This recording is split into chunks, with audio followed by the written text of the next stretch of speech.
event over in Melbourne. And I'm so delighted that he's able to join us today. I'm also joined by my peer, Dan Ugaste. This conference is being recorded. Only the main conference is recorded. And so you are being recorded going forward from here. So I'll introduce Representative Dan Ugaste in a minute, who will then in turn represent Mr. Armstrong here as we proceed. As a state representative, I've been working in this capacity since 2018. Without a close second, property taxation has been the #1 issue that people have mentioned to me as their frustration with the state of Illinois and with the current environment that we find ourselves in. So there are a number of different initiatives and things that have been proposed in the General Assembly to help alleviate and work towards property tax assessment issues and property taxation issues. But I always feel in my core that we should seek first to understand. And I think that's one of the most fundamental pieces. So I'm glad that Mr. Armstrong's here to kind of help us guide through that process of learning to understand so that we can then work within the tools that we have. There have been reforms talked about for TIF districts, property tax freezes, sunsets, a whole bunch of different things that we won't really get into tonight in any great depth. They might be a side mention. But we are looking at property tax issues very attentively and seeing what we can do to help alleviate those through either reducing mandates that are out there or the economic incentive package that I helped pass in 2019 that is leading in here in DeKalb County to Facebook locating a data center, for our Candy relocating, Syngenta Seeds relocating R&D facility out here. And two of those together will produce at least $62 million in property tax relief added to the formula for those areas in DeKalb. So we're definitely looking forward to those and the benefits that that'll have on the downward pressure that we're going to have in the property tax in this area. So tonight is a process of learning. One of the things that I suggest that people do as they're learning and figuring out where their frustrations are is I always encourage people, please go to these budgetary meetings for these local units of government that are assessing your property taxes. I continually talk about this. I mention this at just about every forum that I'm talking to where property taxation comes up, and I check in with those boards from time to time, and to my great disappointment, time and again, they tell me that they have absolutely no public input on the budgetary process that they're putting in place. Folks, if you aren't letting your elected people know at the local taxing body level that you have a frustration or a concern with how they're spending your money, and you're not voicing that, they view it as you're fine with it. So if you are frustrated, please attend those meetings. Please speak to them. Please visit with these districts. They're very nice people who are willing to have a conversation with you and really get to the heart of the matter with you. And it's that whole learning process that I want to make sure that we're engaged in. My firm belief is that economically we're going to grow our way out of this hole. We're not going to tax our way out of this hole. So what other ways can we bring relief to property taxation through growing our economy, growing Illinois' predominance in the Midwest as a hub for fine manufacturing, agriculture, education, high-tech, data, and what have you. As a reminder tonight, this is not a political event. This is a stateside event. So we've got some campaign things that are going on outside of this Zoom call tonight. We will not be addressing or talking about those this evening. We're sticking to the issue of property taxation. So please keep your questions, if you have any at the end, to that. With that brief introduction, I'd like to bring on and introduce my peer, my friend, and a fierce advocate for property tax issues, Representative Dan Ugaste. Dan? Thanks, Jeff. Thanks, everyone, for joining us tonight. Mark, a special thanks to you for coming and addressing this important topic so people have a good understanding of how the system works and what they can do if they're unhappy with their current assessment. As Jeff said, I'm just going to throw out there, I echo just about everything Jeff said, or everything he said. I don't want to repeat what he said, but again, if you're concerned with how much money is being spent at various levels of local government, the best place to have that addressed is at their meetings when they're dealing with these issues and setting their budget.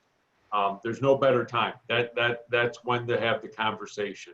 But if you miss that time, you can always do it afterwards because they're going to have to set a new budget for the following year. As Jeff said, we in the Republican caucus are working hard on trying to reduce property taxes where we can and where we can effectuate change within state government. We are pushing for it. There was a property tax commission. I was a member of it, worked hard at trying to get something out of it. Unfortunately, it didn't come up with much, and we were up against a period of time to file bills. I filed 6. I know Jeff has jumped on a number of bills and is co-sponsoring some and maybe even sponsoring some. I co-sponsored some in addition to those ones I filed as well. We're looking to just help the residents of Illinois spend less in tax dollars by creating more efficiencies, really. Simple things that we can do. So we can take questions about those at the end. Again, Mark is here primarily to address the assessment process. He's here to help us tonight. And again, if you have any questions, we'll probably, usually when we're live in person, we can take them as they come.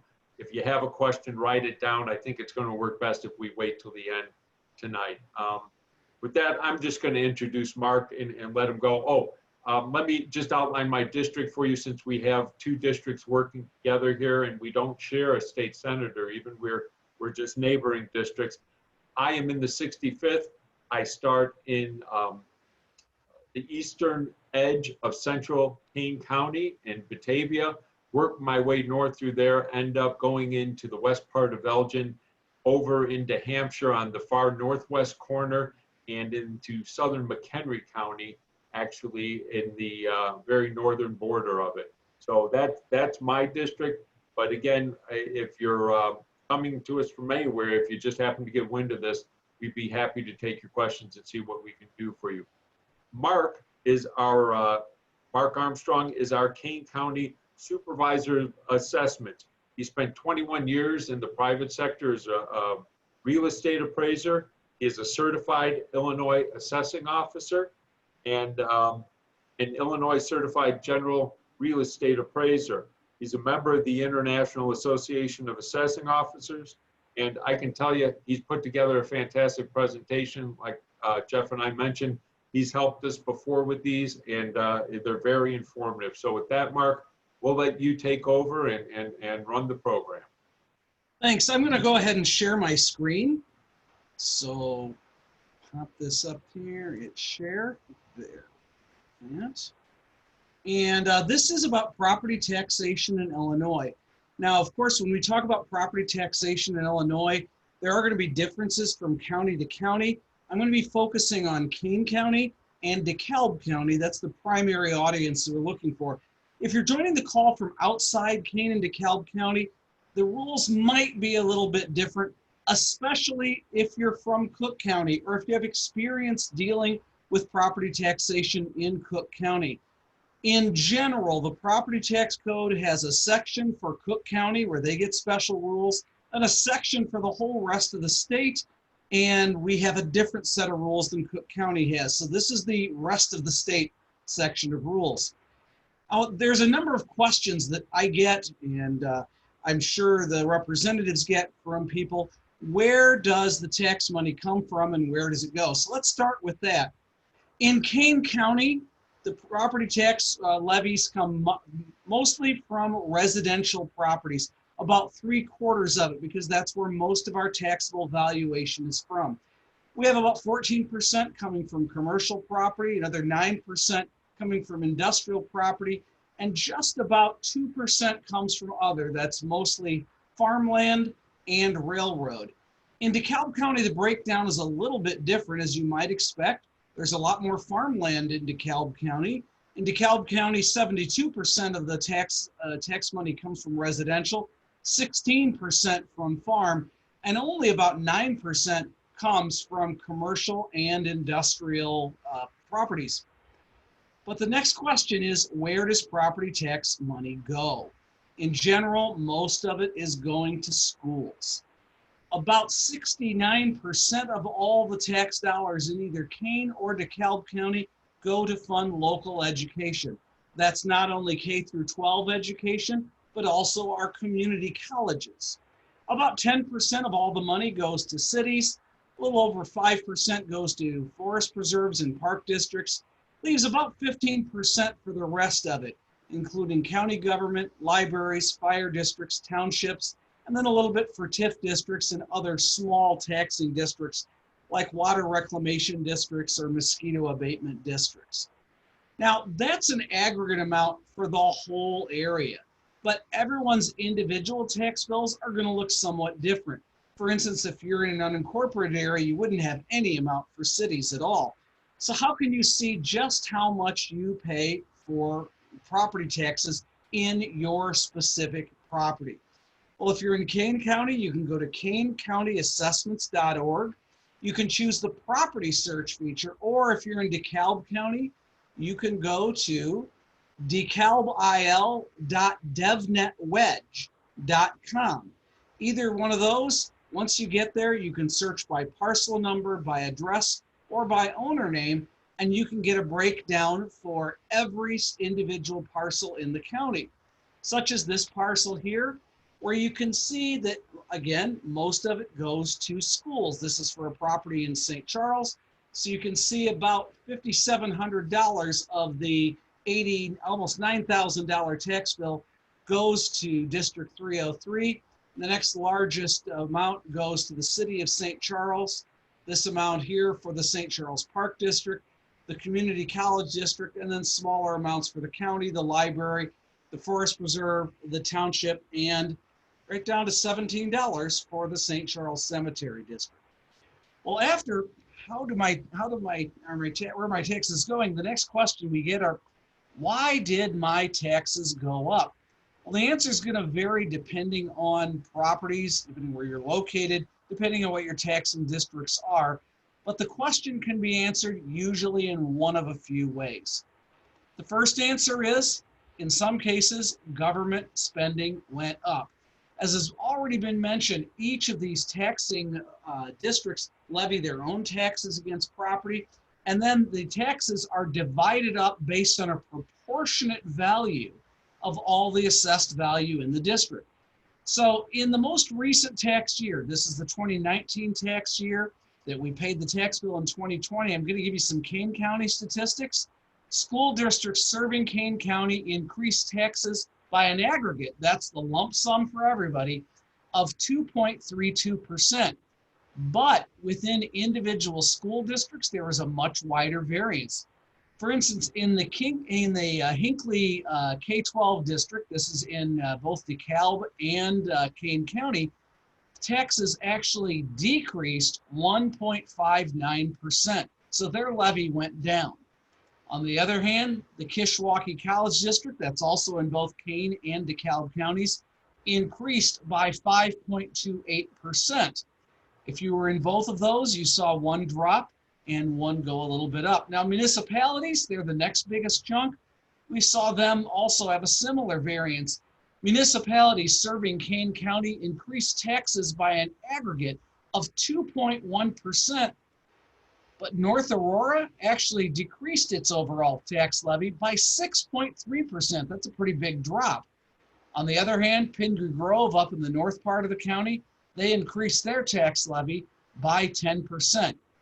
Now, if you have any questions about those tax levies, why did they go up, or perhaps why did they go down? The best place to get that answer is from the local government that levied the tax itself. There is no one in county government, either in Kane or DeKalb County, that can address any levy other than its own. Reason two in the why did my taxes grow up column is the area dealing with taxable values. Remember I said earlier, taxable values change proportionally, and so each one has a different proportion than it was in the prior year. And if your taxable value increased faster than other properties, that could increase your proportion of the property taxes done. And this is being done for a variety of reasons, not just the value of the property, but I said the taxable value. Some properties are granted homestead exemptions and other properties aren't. So if they're granted an increasing number of homestead exemptions, that means their taxable value goes down. And so the taxes for those amounts don't go away. They get distributed amongst all the other properties in the taxing districts. Now, I want to talk a little bit about property tax exemptions. We have a general homestead exemption that exempts up to $6,000 of taxable value from taxation. So if you have that, your taxable value would be lower, but that also means the taxable value of all the other properties who don't go up, who don't have that, their tax bill is going to go up to account for that exemption. A senior citizen exemption would add an additional $5,000 onto that. And if you're a low income senior, that is any increase over the base year, that's the year before the first year you qualify for that exemption, comes off in the form of an exemption, and that can add up too. So right now we can get $11,000 before you get to the freeze, and then the freeze itself can be a significant number above that if it's been granted over time. There's also a homestead improvement exemption. If you have new taxable improvements to a property, those can be exempt up to a value of $25,000 of taxable value, and that's $75,000 of market value for 4 years. Veterans returning from armed conflict, a $5,000 exemption for up to 2 years. Disabled veterans can have up to a 100% exemption of their property. And that would mean they would pay no property taxes at all. But again, that doesn't mean that those taxes go away. It means everyone else pays a little more to make up for disabled veterans paying less. And finally, a disabled persons exemption, which is a $2,000 exemption for persons with disabilities that inhibit employment. Now, in either Kane or DeKalb County, if you think you qualify for one of these, or even think you might, or just want to know, it's always okay to call the county assessment office to find out.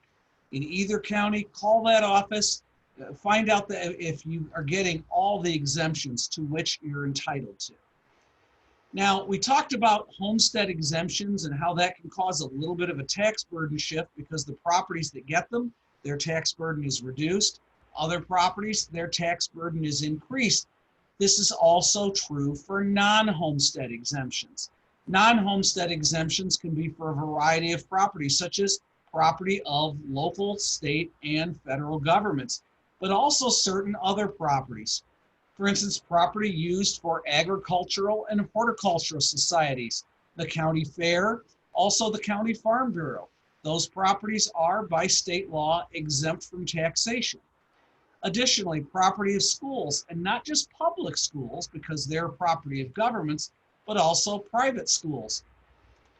Religious and cemetery purposes also have a tax exemption, such as churches, mosques, synagogues, parsonages, if the clergy person is required to live in that place for their employment. Cemeteries are also exempt. Lastly, properties used as an institution of public charity. And this is a wide-ranging version, but some of our hospitals are institutions of public charity because they give away enough charity care to qualify for that under state law. So let's look at one township and see how much property actually comes off the tax rolls for this purpose. Here is Batavia Township, and as you heard earlier from Representative Ugaste, this is part of his district. So this shows the property. You have the city of Batavia up here, you have North Aurora, and then the city of Aurora down here on the bottom. Let's look at the number of properties that are completely exempt for tax purposes. Anything here in blue is exempt. So this part over here on the right is exempt because that's Fermilab. That's property of the United States government. This property over here on the left is a forest preserve district. This property here is part of Mooseheart. So that would be a charitable property. Also, Mooseheart is a school, so it gets two different types of exemptions it qualifies for. Any of these other properties might be religious uses, they might be charitable uses, they might be property of the government, but every one of those comes off the tax rolls. When they do, and that means government spending doesn't go down because of that, that means that's spread out over fewer and fewer properties. That causes the tax rate to increase, which causes taxes to go up. Lastly, the rate of change in value varies both by location and by property type. Again, I'm going to give you some Kane County numbers on this. At the beginning of each taxable year, we look at a 3-year study of sales ratios. Now, what's a sales ratio? It's the ratio between the selling price and the assessed value. By state law, this tells us how much the properties are above or below the aggregate amount they should be assessed at. So what I'm going to show you here are the beginning numbers for each township in Kane County. The highest number here was Aurora Township that had an equalization factor of 1.0659. That means if the Aurora Township assessor does nothing, the Aurora Township assessments have to be increased 6.59% to reflect the changes in that sales ratio study that's been done for the 3 years prior to January 1st, 2020. Batavia, you can see 3.67%. Blackberry Township, 1.49%. Campton, the same at 1.49%. Plato, 1.131%. St. Charles, 1.0202%. You can see every area has its own sales ratio study that we have taken a look at. After that, they're sent out to the township assessors. And the township assessors have to analyze their information and see, does that township-wide number, is that an accurate reflection?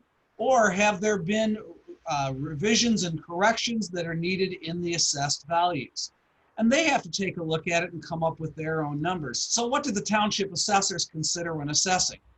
Well, they're going to start with fair cash value. That means a willing buyer, a willing seller, neither one acting under duress, the property exposed to the market. But there's a couple of other factors that are going to be included here. The next one is multiplied by the level of assessments. In most of Illinois, that means 33.33%. In Cook County, it can mean a wide variety of numbers, generally ranging from 10% to 25%. Now, that's not the end of Cook County, because at the end of the whole process, Cook County needs to have a factor coming from the state of Illinois to bring that up to the whole rest of it. And typically, Cook County assessments are tripled by the state of Illinois to account for their being artificially low. But they have a law that allows them to at least do that for the starting point. The third thing that has to be considered is time. Any assessment has to be as of January 1st of the assessment year. And that reflects property valuation. Most property values reflect something that's a moment in time, and they do change. So the time, according to the tax code, is January 1st of the assessment year. So that means anything that takes place after January 1st of the year isn't counted in that year's assessment. It gets counted in the next year's assessment. If property values are going up, that means that going up part during the year isn't going to be counted until January 1st of the following year. Conversely, if that means if they're going down, the going down won't be counted until January 1st of that following year either. Lastly, under Illinois law, it has to be based on the 3 prior years of sales. So what we're looking at right now is developing the assessments for the 2020 years, but that tax bill that you just got around the 1st of May of 2020, that's for the 2019 year. So that reflects the fair cash value in January 1st, 2019. Oops, I jumped ahead in the slide. There we go. That fair cash value as of January 1st, 2019, multiplied by 33.33% based on sales in 2016, 2017, and 2018. Now, we send those out to the township assessors in both DeKalb and Kane counties. In Kane County, those numbers have all been reported back. The statutory deadline is June 15th, so you can see here the dates that all those came back. And then we have to run that same sales ratio study again and determine, do those sales and changes reflect the same thing? If they don't, we need to create a equalization factor to account for that. So the number of factors we have here is this. So on, say, Aurora Township, I got the books back on June 15th of 2020. By July 31st, I completed my revisions, took a look, and the equalization factor in Aurora Township actually increased. What that meant is, although the assessor was given the information, assessments are going to go up 6.59% Aurora if no changes are made. The assessments actually dropped instead of went up. Now, what if I didn't do anything? What if I didn't make any change at all? Well, at the end of the process, the state of Illinois would jump in and they would give an equalization factor that would actually increase it to make up for the difference, but they would account for it on a county-wide basis. So that meant if Aurora was artificially low, below all the other townships, and I left them there, that would mean everybody else's tax bills in the county would be increased because Aurora's should have been higher had a bigger increase than everyone else. And the state's factor would just bring us up to the same point where everyone else is being assessed at the same level from one county to another. But within the county, Aurora would make out better and everyone else would pay a little bit more. So that's why we follow the process to a T all the way through. In Batavia Township, you can see changes were minor, so there were no changes made. Same in Big Rock, Blackberry. In fact, most of the township, there were very few revisions and corrections. Hampshire, you can see they made a 3.38% increase. We ended up with a 1 equalization factor. I think the only other township to change was Burlington, changing from before to afterwards. Now at this point, notices are published in the local newspaper. So I'm going to explain in a moment. That is the current way the property tax code finds as the best way to get information out there. I'm quite sure I agree with that, but that's the law for right now. So the next question is, what do I do if I think my assessment is too high? The first thing to do is to make sure your property record is correct. In Kane County, we have 196,000 parcels. Generally, assessors are going to collect about 40 things on those parcels. They've been done over the past 50 years. They've been taken down into field notes, added onto paper property record cards, and then they have been, entered into computer-assisted mass appraisal systems. That's 40 times 3 times 196,000 chances for getting something wrong, just in the transposition. What I'm amazed at, based on my 30 years of experience, is not that occasionally something happens to get it wrong, but how it's right almost all the time. But if there's something wrong, you're going to want to call your township assessor right away. It's one of the few things we can actually even fix after a tax bill has gone out. The next thing you can do after you make sure that assessment record is correct is call your township assessor with your concerns. They're the ones who make the valuation. They have the best information and can best relate to explaining what is going on with assessments in your area. Lastly, file an assessment complaint with the Board of Review, and that's in both DeKalb and Kane counties. We each have our own Board of Review. So how do you file an assessment complaint? Generally, there are 4 bases for filing an assessment complaint. The first one is overvaluation. That means your property is valued too high related to its value in the market. It compares it to sales, to actual transactions with actual willing buyers and sellers in your market. The next is an inequitable valuation. That doesn't compare your house to other sales. It compares your house's assessment to other assessments for the same year. The third basis is a discrepancy in physical data. That's the one we talked about a little bit earlier, if the property record card is wrong. The last one doesn't come into play very much for residential properties. That's the preferential assessment. We have certain categories of properties that get a special tax deal based on what they are. For instance, private country clubs, they get a special deal and get extra low taxes because of their status as country clubs, I guess. I think officially we call it, it's open space, but due to a court ruling a few years ago, even their private clubhouses still get a preferential valuation. And unless that gets changed, that's the way we have to change that to do that. That doesn't apply mostly to residential properties though. So the first step in filing a complaint after deciding why you're filing Make sure you file before the deadline. In Kane County, a lot of those deadlines have already passed. We only have 3 townships that are still open for filing. The deadline is set by its publication in a local newspaper, and that's state law. So that's not something we can change. In DeKalb County, they have not published yet, so all townships are still open for filing at this time.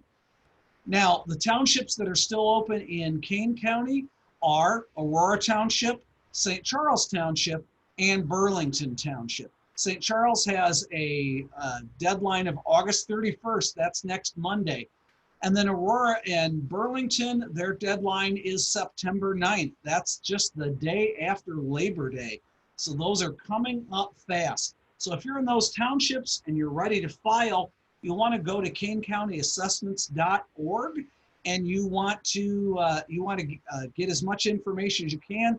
There's a packet you can download and get the information on how to file. There are videos you can watch. There's rules to show you how to file. All that is there, a tutorial to go through, everything at kanecountyassessments.org. On the DeKalb County website, they will have a packet for filing there as well. And all those townships, the date is still not passed. So all the filing dates are still open in DeKalb County. Now, in addition to the publication date, if there's a change by the township assessor, in other words, not a change that's the same percentage to everybody, but an individual change, there is also a mailed notice. Now, both of those cost money. The notice in the paper actually costs us 80 cents a parcel. It's more expensive to publish in the paper than it is to mail notices to everybody. Last year, we spent $156,000 of taxpayer money to publish changes in the newspaper. So we always look for additional ways to notify people that don't cost as much money. In DeKalb County, you can visit the Board of Review website for deadlines and appeal packets. And there's the link there, DeKalbCounty.org. And the sublinks are departments, assessment office, Board of Review. If you go to DeKalbCounty.org, you can probably wind your way through that. Just remember, go to departments and assessment office, then Board of Review. In Kane County, we have an additional way set up, and that's to sign up for an email notice. You get these notices every year in your tax bills. Something where you can sign up for an email notice whenever a township is published. It's the one way I can do it without spending additional money. It seems like a cruel irony to have to spend more taxpayer dollars to tell you more about taxes. So if you sign up at kanecountyassessment.org, go to the subscribe page, enter your email address. As soon as you do, whenever a township is published, you'll get an email sent to you. It's going to have plenty of links about where to go for information. Best part, we have optimized this for your mobile device. We do track where these goes, and more than half of our taxpayers are reading this on their mobile devices, so we've optimized for that. So wherever you are, however you get your email, we can send that information to you. Last thing before I go back into turn the question over to the program over to both the representatives is, whom should I call? Now, if you have a question about your assessed value, you want to call your township assessor. In Kane County, you can get that contact information by going to kanecountyassessments.org and then clicking on the Township Assessors link. In DeKalb, I'm sure you can find that at the County Assessment Office. Look at DeKalbCounty.org. Exemptions, you want to talk to the County Assessment Office in both of those counties to get that information. Again, in Kane, kanecountyassessments.org. In DeKalb, DeKalbCounty.org. Assessment complaints would be the Board of Review in both counties. Again, both of those websites are going to work to get that information. Questions about taxing levies from taxing bodies, your county clerk in both counties can answer those questions, but they won't be able to tell you why their levies are as high as they are. Only they can answer mechanical questions.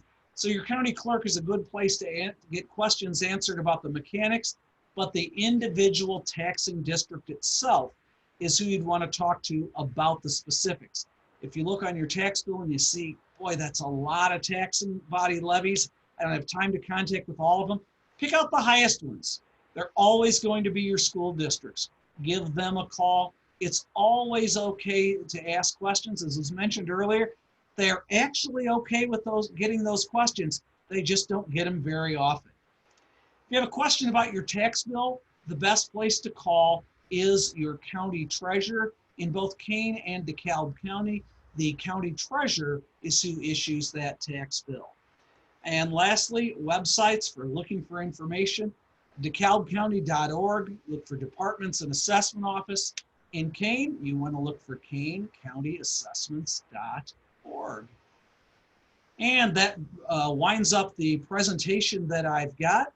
And I'd be happy to answer any questions. Representatives, do you have any questions that you'd like me to cover? Yeah, I've got a couple I'd like to go over and just kind of get your feelings on.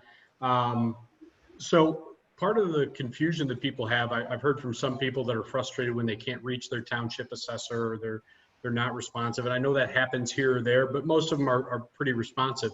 What advice would you give to somebody that's frustrated with that process at the township level?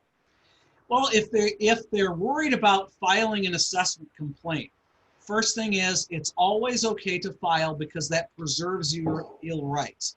Once filing doesn't take place and the deadline passes, there is very little that a board of review has authority to do. So if you can't get hold of your township assessor and that's the reason, that's a good place to start. And some of that is sometimes just the rush of what's happening. If you think of a general assessment year like 2019, and where I live in St. Charles Township, and they have 19,000 parcels there. The township assessor has 2 lines. And the township assessor doesn't make that call. That comes in from the town board. And admittedly, they're trying to keep expenses low too. So if 19,000 people, let's just say 10% are interested in finding out more, we're now at 1,900 people with 2 lines. So sometimes it's not, they're not responsive because they don't want to be. It's because they have a limited capacity to be responsive. So if there's a question about getting information in order to file, it's always okay to file. You can always withdraw the filing later on if you decide you're okay with what the assessor has done, but it preserves your appeal rights. In general, though, if you can't reach the township, contact your county supervisor of assessments, see if they can help. Sometimes there's some crossover to the questions. Sometimes the question is just a technical one, and we'll answer it as best we can. But when it comes down to, well, why did my backyard patio contribute X dollars to my assessments? Sometimes that's just something the township assessor is the only place that can get that answer. We'll certainly try to get it, but that's what we're left with sometimes. Okay. And so Mark, when they file that, and it's a placeholder, right? So even if they're waiting to hear back, it's kind of a placeholder at that point just to make sure. Can they modify what they're appealing or the category that they're appealing, or add additional info as they're going through that process? In general, once they make a filing, in Kane, they can add evidence up to 2 weeks after that. I'm not sure what DeKalb's rules are on that because every county works a little bit different because every county has a slightly different set of problems to solve. While reason to file, you can't change the check mark because the box is already there. You can certainly, whatever evidence you use, the board of review will take a look on that. What I would encourage people to do in both counties is get the information, be ready to file, and make sure you file by that deadline. And Right. Some good news for you, it doesn't have to be in the office by that deadline. It just has to be postmarked by that deadline. Now, if you're worried about postmark, don't wait till the last day and chuck it in a mailbox, because if they don't pick it up till the next day, they stamp that there. And the way the state's mailbox rule is written in something called the Statute on Statutes, the way it's written, we have to use whatever date is on there as the filing date. So a good thing to do would be to go into the post office, get it hand canceled, and they'll put that date on it then, and that way that's the date you filed. So you can get it ready to file, get all the information. I know in Kane, we have the ability through our GIS system, when you look up your property map, you can actually see all the sales around your property. So there's an easy way to get all kinds of information just from the website. I'm not familiar enough of what DeKalb does, but I'm sure if you called that office, they'd be happy to walk you through whatever information you need.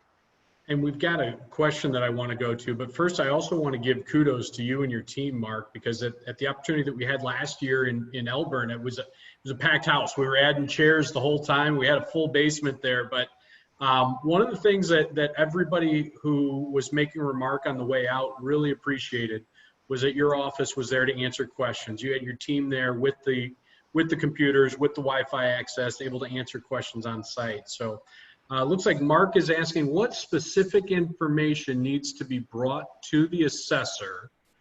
The assessor does not like property values from online valuation sites such as Zillow, et cetera. So what would somebody want to bring and have ready to make this appeal process happen? First, let me address Zillow itself and other online websites. What Zillow and other online websites do is something that, in theory, is not dissimilar from what township assessors do. It's called mass appraisal. It's valuing a specific universe of properties from a specific universe of sales. Now, mass appraisal can be pretty accurate if you have the data to do it. In general, my experience is Zillow does not have the data, at least in Kane County. And one of the reasons they don't have that data is because I know where they try to get it. They try to get it from me, and I don't have that data. That's all maintained at the township level.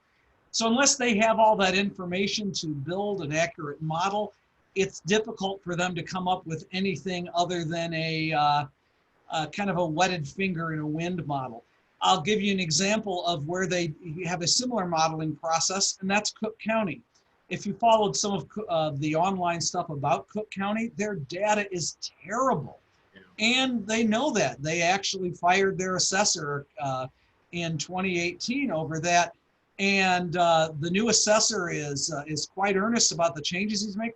But one of the biggest problems that he's got is he's got 1.8 million parcels with very bad data on that. And I knew his data was bad because I was in the private sector. I would go to Cook County and try to use that data, and it's not good at all.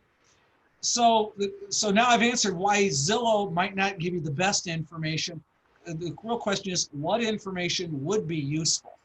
If you live in a tract subdivision, maybe start by going out and going for a walk, you know, the one your doctor tells you that you ought to take every once in a while. Walk around, write down the lists of the houses that look like yours and take a look at their assessments, see if they match yours. That addresses the issue we call uniformity or an equitable assessment. Another thing you can do is look for sales that are similar to yours. And the principle you'd want to apply is something that appraisers call the principle of substitution. The principle of substitution means if I couldn't buy this house, what house would I buy as a replacement for this house? Give you an example. I live in a 2-story house. I don't live in a ranch. If you live in a ranch, ranches typically sell for a higher sale price per square foot than a 2-story house. Why? Well, ranches, one, will have more basement. A 2,000 square foot ranch is going to have a 2,000 square foot basement. 2,000 square foot 2-story only has a 1,000 square foot basement. The other thing, though, is ranches typically have higher demand. As our population ages, there's more demand for 1-story houses. I'm 56, not quite there yet. Maybe in 10 or 15 years, I might be looking for a ranch. The way I see you smiling, gentlemen, I see at least you've had discussions with that. If not yourselves, maybe aging parents. Gee, Ma, maybe you don't want to go down to the basement for doing all the laundry all that time. So a higher demand, lower supply, that's going to mean they're going to increase faster. Remember, and I told you about how property values change differently? It's even true within house sales. So similar sales that are as close to yours as possible. So where do you get similar sales? Some township assessors will have sales searches on their website. If you know a realtor, though, realtors are a fantastic resource. Asking them, I've never heard a realtor say, no, I don't want to help anybody. They're in the relationship business. The worst you can do is say, I'm too busy for that right now. If you know a realtor, give them a call saying, hey, I'm trying to comp out my own house for an assessment, possible assessment complaint. Do you know of any recent sales that would work for my house? And they'll look for what seems to be best. Mark, we have another question here from Tonya. Says, how do my taxes work since I live in DeKalb County, but the school district is Kane County? I know my assessor's in DeKalb County, but how does the breakdown work for where my taxes go? So we have taxing districts that cross jurisdictional lines. Sometimes they cross township lines, and sometimes they cross county lines. We had two examples in the earlier presentation. One was Kishwaukee College. The other was the Hinckley K through 12 district. So what happens is each of those areas are going to go through the assessment process. When they get to the county level, the county supervisor of assessments is going to develop an equalization factor, and this is where that equalization factor is critical. Let's say I apply an equalization factor to Big Rock Township, which is on one side of that Hinckley School District, and then let's say the DeKalb County Supervisor of Assessments were to apply, and let's make it, they applied the correct one, and I skipped the process, so mine are too low. I'll be the bad guy in this example. Now, if that were to left unchecked, that would mean we would have higher taxes on the DeKalb side and lower taxes on the Kane side, because what happens is those two county clerks get together, they add up their aggregate assessed values, and they develop a tax rate for the whole thing. Now, we had that actual situation happen up on the Kane-McHenry border about 10 years ago. There was an assessor in another township on the McHenry side. He's not there anymore. He got fired by his taxpayers after this happened, where he artificially lowered his assessments by a significant amount. It actually caused the entire McHenry County to get a state equalization factor. But the bigger thing is, the result of this was it drove all the taxable value over to the Kane side because their assessments were right, the other side was low, and they caused higher tax bills. Well, one fail-safe we have for there is called an apportionment of the property tax levy. I have the authority to request that. It's still going on. So for those 5 taxing districts, the Department of Revenue actually determines which goes on which side, so that can't happen again in those districts. We routinely do it in Cook County because Cook County is where the funky stuff happens. So if you have, say, U46, where part of the property is in Kane, parts in DuPage, parts in Cook, they have their levy apportioned by the Department of Revenue.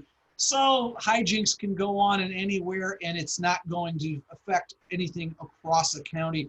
The hijinks stay in their own county, and we'll let those hijinks stay in Cook for that. So for DeKalb County, what's going to happen is they'll get together. If we have done our jobs, and you'll know if we've done our jobs, if the state gives us an equalization factor of 1, I'm pretty sure DeKalb got that last year. We did here. In fact, Kane County has had a 1 equalization factor since 1987, which means at least on a statistical level, we're at the right point. And that's how that's done across jurisdictionally. Okay. Looks like the next question coming from Dennis. Would the slideshow be available after the Zoom meeting for resources such as the web links? Yeah, the video is being recorded, so it'll be published out there. Mark, I don't know that we visited about your slideshow, but we could talk about that. I'd be happy to send that to you guys, and your staffs can do it, put it on your websites, do whatever you like.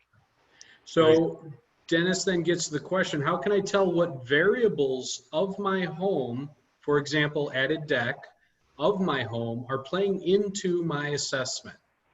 That would be a great question for your individual township assessor, because they're the ones who are going to develop those models. Now, one of the things that assessors do when they're looking at these models is they develop them and then they test them. And then they use a statistical analysis called coefficient of dispersion to determine which model is working best.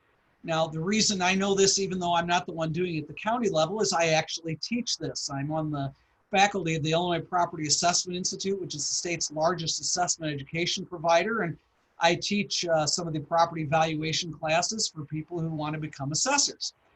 And so what we teach and what is done is they'll look at a variety of different factors, and then they'll develop their assessments coming out of those factors, and they're going to analyze it based on coefficient of dispersion.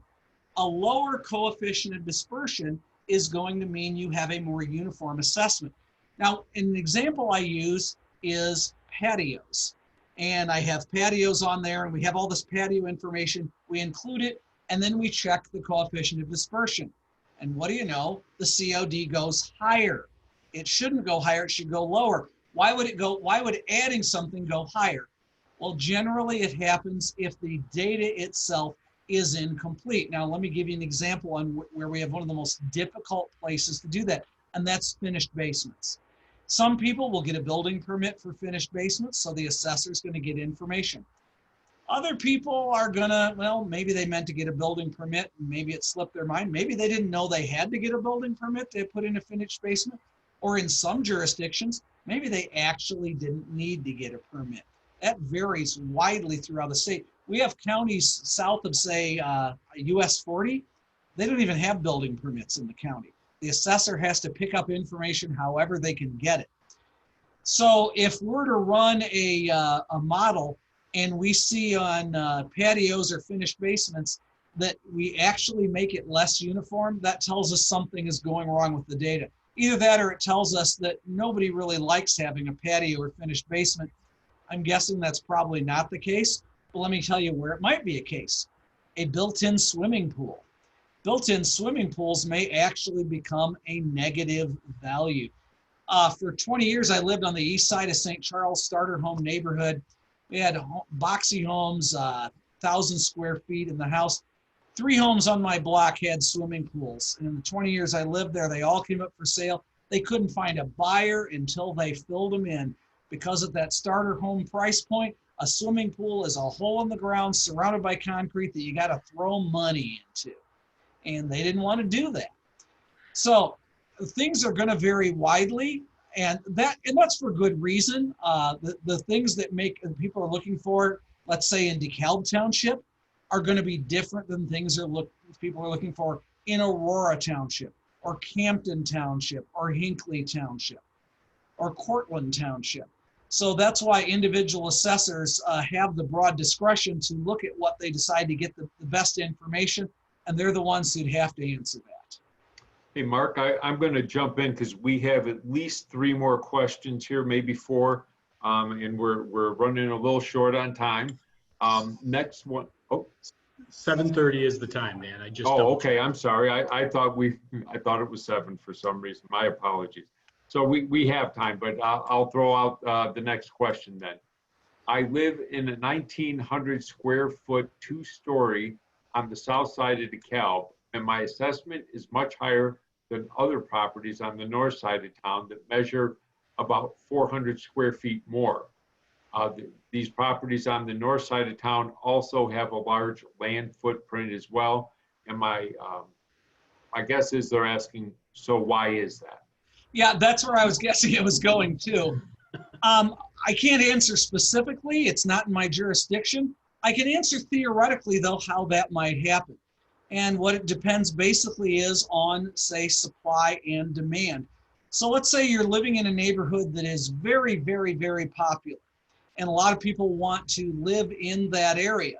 So prices are going to go higher, especially prices per square foot are going to go higher. And then you get to an area that may not have as high of demand, and then the demand will be higher. So even a larger house may have a lower overall value. If that's happening, then what's described here would be the logical result. I don't know that that's happening. That would be the first question I would have. But I think that's a great question to ask to a township assessor, and every township assessor should be prepared to answer that question.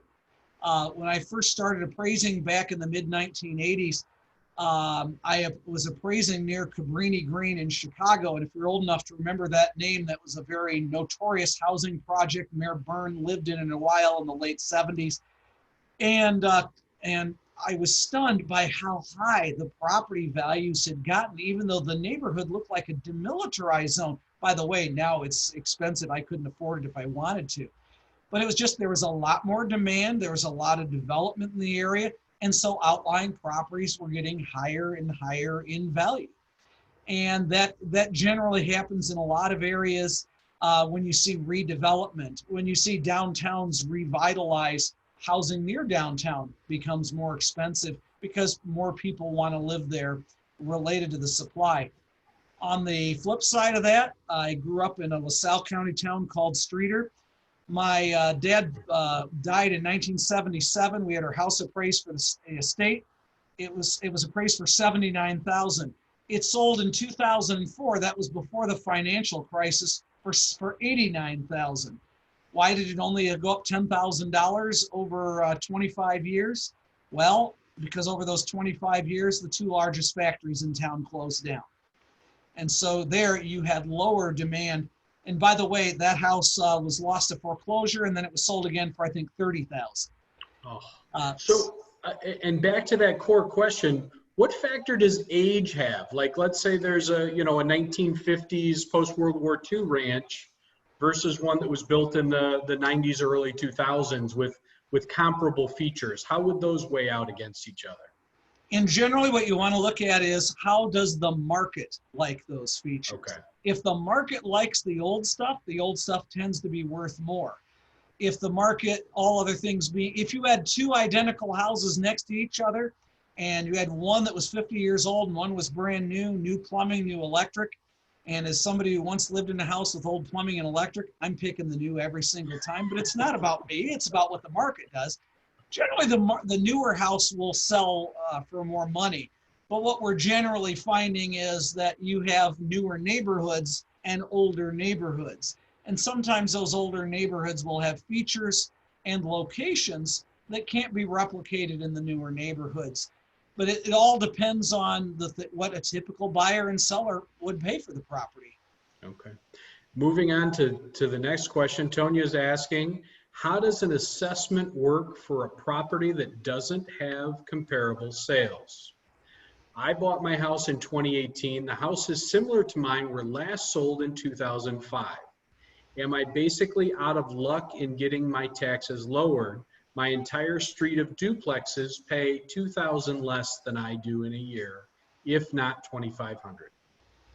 So the question is, what do you do if your house is difficult to find comps? I have had people approach me with that. I mean, one guy very emphatically says, I don't have any comps, therefore there's no value, therefore I don't owe you any taxes. Well, we've heard that before. That's probably not going to be a useful approach. In general, as an appraiser, how I've approached this, and I've had some difficult properties to comp. Generally, in my case, they were more commercial properties. I once appraised a radio station in the middle of a swamp in East St. Louis. So you're getting a variety of difficult things there. Again, we want to apply that principle of substitution. If you couldn't buy this property, what would you buy? So you can go farther away, and you can do it in two directions. One is farther away physically. If I can't apply properties in this neighborhood, how can I buy a similar property in a similar neighborhood? Also, you can go farther away time-wise. How about not in this, we can't do this in this neighborhood now, but what could I do with this neighborhood a few years ago? Then I would try to bring it current or bring it nearby. So if I have the current sales that are a few miles away, but they're pretty similar, then what I want to say is, okay, what's something in that area that's similar to something in my neighborhood that has sold? Or if it's an older property in my neighborhood, say, well, what's something old that sold in my neighborhood that's not similar a few years ago, so we can get an idea of how the market has changed over that time.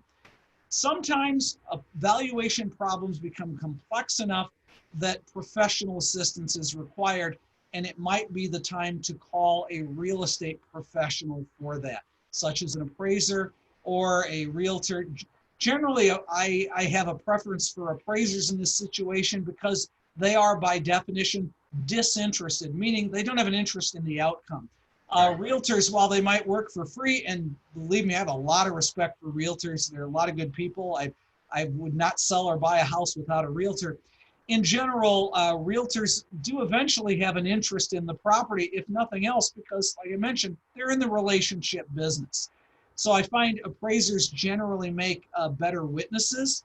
In fact, that was my career before this. I was an expert witness. And no, I don't practice privately since I've taken this office 4 terms ago. So go ahead.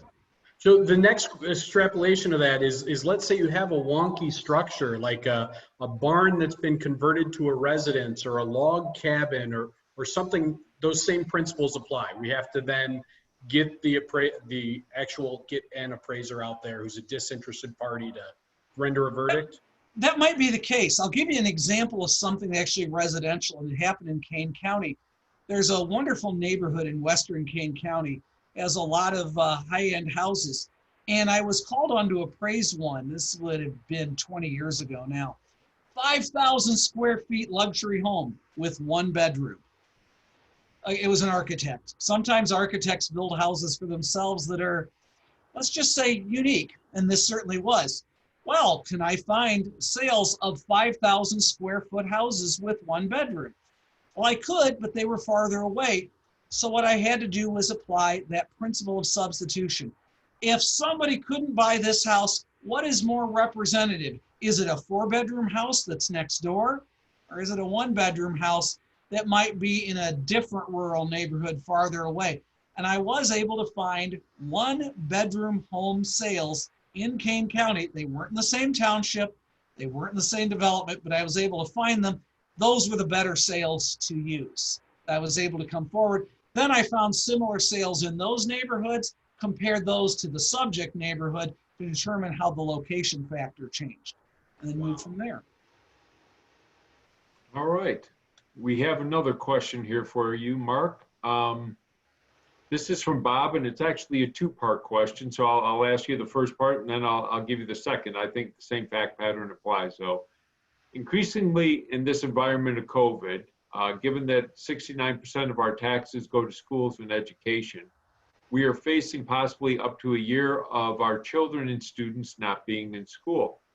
The question is then, is there an evaluation ongoing to provide relief or rebate? As one, they cannot imagine the budgeted costs and expenses are going to be incurred. On the assessment side, there's nothing so far. If they did, it would have to come from the legislature. My guess is, though, this is more of a spending issue. If the issue is the school budget should be changed because schools aren't being used, that's probably more on the tax levy side of that. And for instance, if tax levies are cut in half, tax bills will be cut in half, even if assessments are not changed at all, because that's just part of the equation.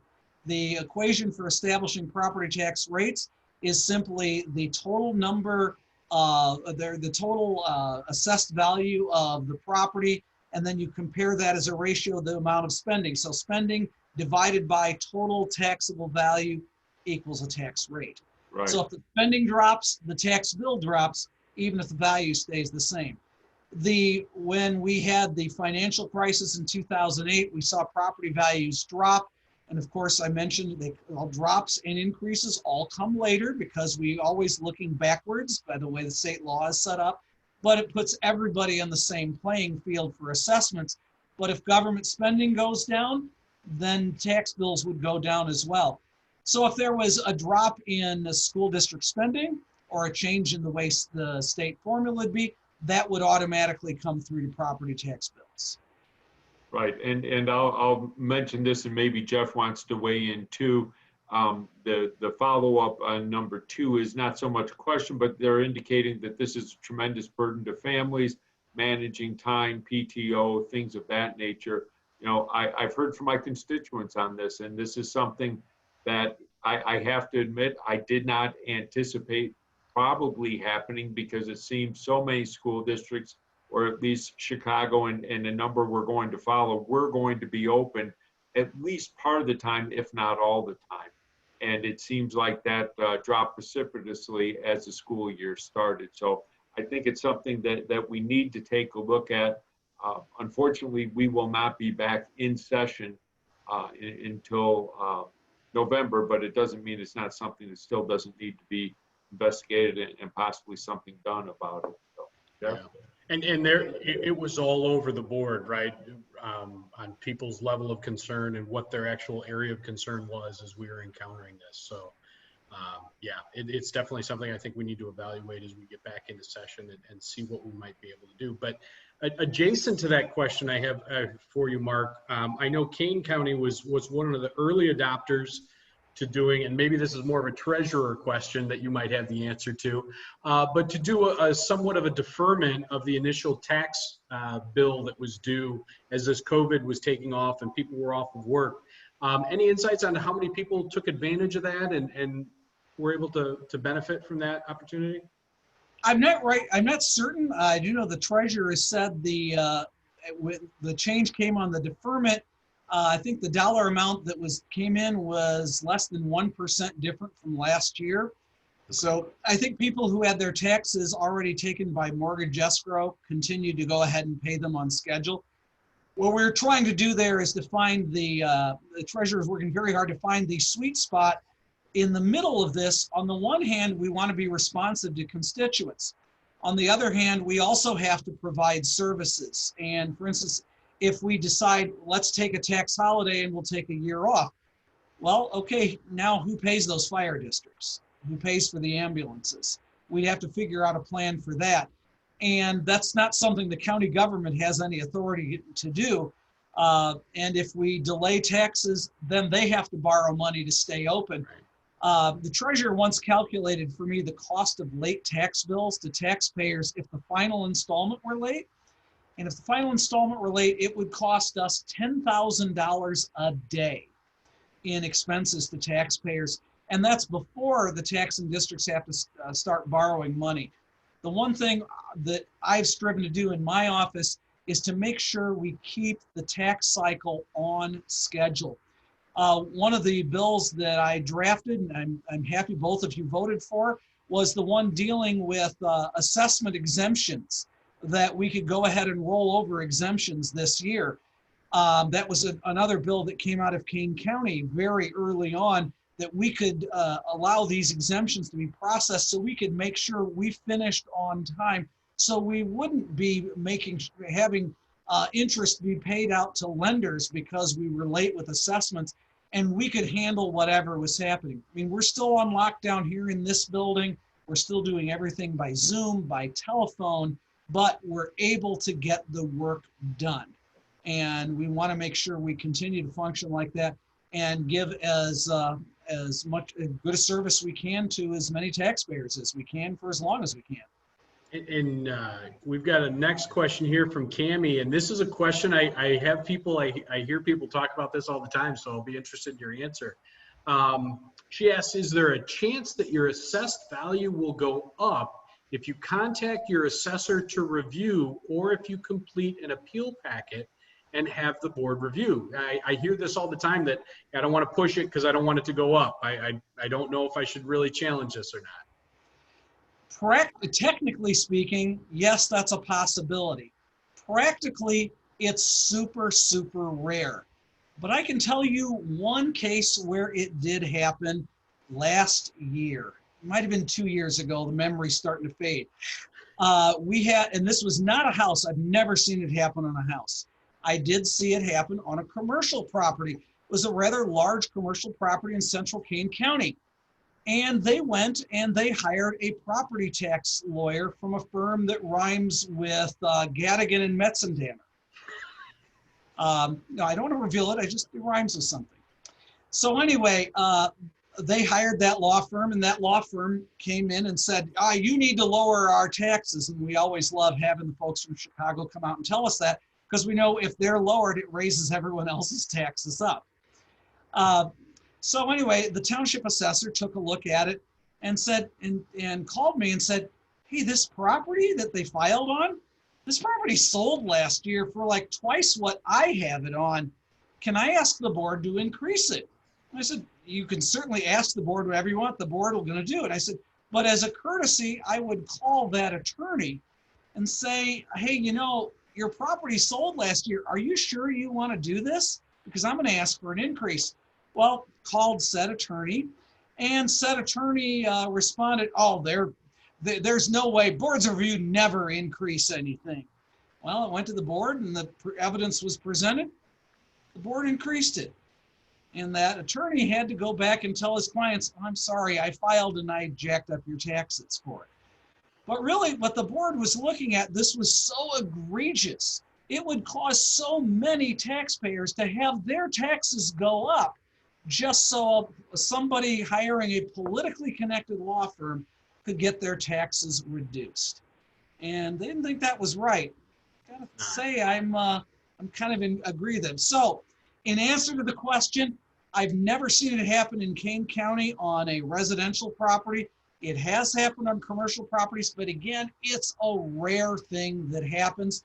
In general, the Board of Review doesn't look to do that, but if the Township Assessor presents evidence, and that evidence is easily the best evidence there, it's theoretically possible. So I can't tell you that it won't happen, but it's just not my experience. Does that answer your question?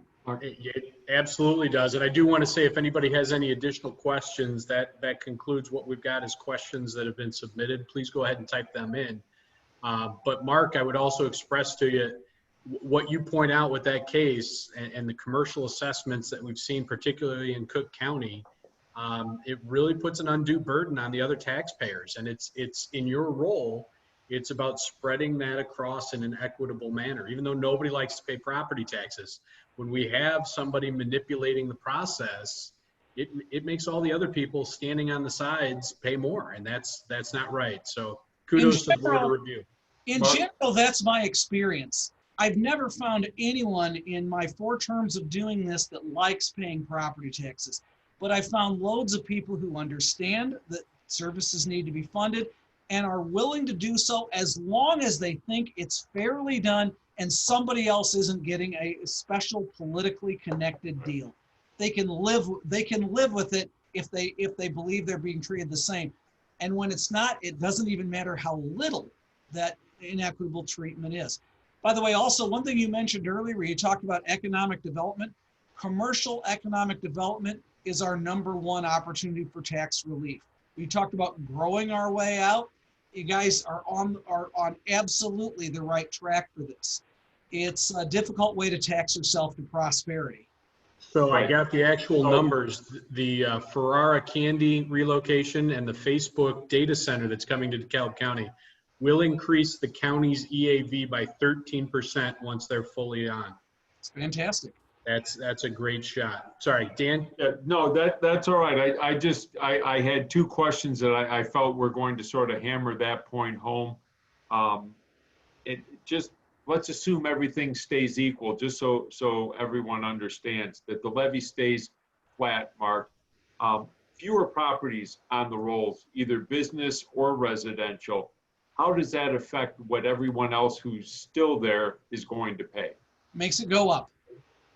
Make no mistake about it. Every time there is some property taken off the tax roll for whatever reason, it means everyone else is going to pay a little more. Now, that reason might be something that you totally support, but the money ends up coming from somewhere. One of my biggest frustrations is dealing with folks in government who don't seem to have a very good grasp of math. And one of those things is, if you have, say, $1 million tax levy for a taxing district, and you lower the number of properties that's spread over, it's going to make everyone's tax bill go up. Right. Well, we understand the exempt, or at least a number of us understand the exemptions do. I would hope it's all of us. But my bigger concern is, as we hear that there are fewer people and fewer businesses in Illinois, I just want to make sure everyone understands the impact that's having on them, because that assumes, unless the levy's dropped, that someone has to pay that, correct? And someone's making up what that business or that resident was paying if they're not currently paying any taxes, if they're not on the rolls active, correct? That's absolutely correct. Okay. Jeff, I think we had a few more questions. All right, so Tonia's got another question. What's the reasoning that the fire districts get so little a percentage of the property taxes? And that's really a function of the levy amount that they request each year, right? Absolutely. So it's a function of what levy they get as to what everyone else is asking for. School districts tend to have the highest number of employees, so they're going to have the highest payroll, which means they're going to be added in. Fire districts are going to have a lower number, so they will get a lower levy. I'm not telling you the levy is correct or incorrect, but generally that's what it's a function of. Okay. We have another question from Rob. Says, if I freeze my assessment at age 65 and later the value of my property goes down, can I unfreeze it and refreeze it? Or is the senior freeze a one-time deal only? And they say through in there, so I'm going to let you know they're in the St. Charles Township. All right, good news for you. You don't need to unfreeze it and refreeze it, because automatically, if your property value drops, your base year value drops too. So for instance, let's say the first year you file, your home is at $100,000 value. And then the second year it's 120,000. That you get a $20,000 exemption to take that off. Now let's say something horrible happens, you have 2 factories closed, like my hometown, property values drop down to 80,000. Well, 80,000 becomes now your new base year. Now in year 4, let's say it goes up to 85. You now have a $5,000 exemption, even though you're still $15,000 below. Good news is that happens automatically, so you don't need to worry about refreezing it. You do, however, though, have to apply every year because it's always based on the prior year's income, 2020 being the exception. If you were approved in 2019, it got approved automatically in 2020. And you can thank these guys here for that. They're the ones who voted for it. Well, and I want to put a plea out there to people, and Dan, I'll let you take us home because unless there's any questions that pop up between now and then, we're always looking for great ideas on how to address this taxation issue that we have in the state of Illinois. You know, we focus on a lot of the issues time and again that we've been talking about for 20 years. So I was very heartened when our peer, Representative Mark Batnick, talked to me early in my career about the fire and police pension consolidation that we undertook, and some of these pension obligations that communities are facing, we're breaking the bank. And what we did is by consolidating those and the investment opportunities that they have, the net return and the net relief, really, you can read into that the Illinois taxpayer will see at the property tax level is estimated to be somewhere between $800 million and $2 billion per year in reduced fees and additional opportunities, as compared to had it remained the same. So there's a lot of great innovative things that we can do to try to put better systems, processes, and efficiencies in place in the state of Illinois. And so often those come from folks like you. So please do reach back out. If you have ideas, please share them with us. And again, I can't encourage you enough to attend those board meetings and those budget meetings where the local districts are, because those are the folks deciding on the dollars. Representative Ugaste? Thanks, Jeff. Mark, again, thanks so much for doing this for us. The information that you provide and the way you put it forward just makes it so easy to understand. I thought I understood something about property taxes. I actually have assessors or people who work in the assessor's office in my family, not locally here, but in a different county in Illinois. And I didn't understand it as well until I was at one of your seminars. And now that I've heard it again, I understand it even better. So thank you very much. Greatly appreciate it. And I think it helped everybody. Again, like Jeff said, there's a number of things we can do, and we're working hard to try and get it done for everyone to make our government more efficient so that people can pay lower taxes. It really is, we're at a critical point here, and that's outside your area, Mark, and what you are able to do and everything. You know, you're charged with making sure the assessment's fair as the township submit them. This is work that Jeff and I are going to have to do to help the people of the state of Illinois.